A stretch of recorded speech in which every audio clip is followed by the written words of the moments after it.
रामायण कथा भाग 93। श्रीमद् गोस्वामी तुलसीदास जी द्वारा लिखित श्री रामचरितमानस लंका कांड। अंगद का प्रण सफल हुआ देखकर सब राक्षस अत्यंत ही भयभीत और व्याकुल थे। शत्रु का बल तोड़कर हर्षित होकर आकर अंगद ने श्री राम जी के चरणों का स्पर्श किया। उसके नेत्रों में आनंद के अश्रु भरे हुए हैं। संध्या हो गई जानकर रावण उदास होकर अपने महल में वापस गया।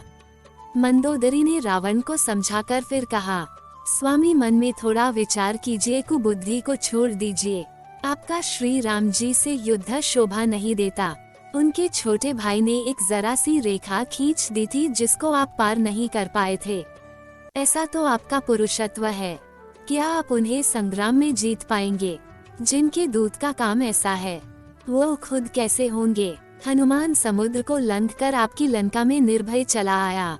रखवालों को मारकर उसने अशोक वन उजाड़ डाला। आपके देखते देखते उसने अक्षय कुमार को मार डाला और संपूर्ण नगर को जलाकर राख कर दिया। उस समय आपके बल का गर्व कहाँ चला गया था? आप व्यर्थ की डींगे न हाँकिए। मेरे कहने पर हृदय में कुछ विचार कीजिए। आप रघुपति को सामान्य राजा मत समझिए, बल्कि जगन्नाथ और अतुलनीय बलवान समझिए। श्री राम जी के बाण का प्रताप तो नीच मारीच भी जानता है, परंतु आपने उसका कहना भी नहीं माना। जनक जी की सभा में अगणित राजागण थे, वहाँ विशाल और अतुलनीय बलवान आप भी थे। वहाँ शिव जी का धनुष तोड़कर श्री राम जी ने जानकी जी से विवाह किया, तब आपने उनको संग्राम में क्यों नहीं जीता? इंद्रपुत्र जयंत भी उनके बल को अच्छे से जानता है। श्री राम जी ने पकड़कर केवल उसकी एक आंख ही फोड़ दी और उसे जिंदा छोड़ दिया। सूर्यपंखा की दशा तो आपने देख ही ली है, तो भी अब भी आपके हृदय में उनसे लड़ने की सोच है। आपको लज्जा नहीं आती? जिन्होंने विराट और खरदूषण को मारकर लीला से ही कबंध को भी मार डाला और जिन्होंने बाली को एक ही बाण से मार डाला, आप उनके यश को समझिए।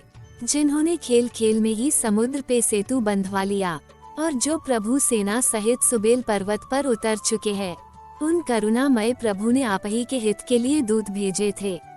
जिसने बीच सभा में आपके बल को छिन्न भिन्न कर डाला। जिनके सेवक ऐसे बाके वीर अंगद और हनुमान है, उन्हें आप साधारण मनुष्य कहते हैं।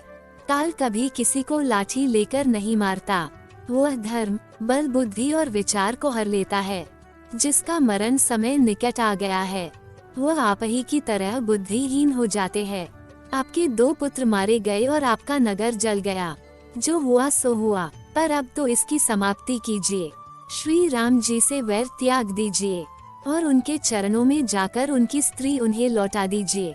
मंदोदरी के बाण समान शब्दों को सुनकर सवेरा होते ही उठकर रावण सभा में चला गया और राजा भय भूलकर अत्यंत अभिमान से फूलकर सिंहासन पर बैठा।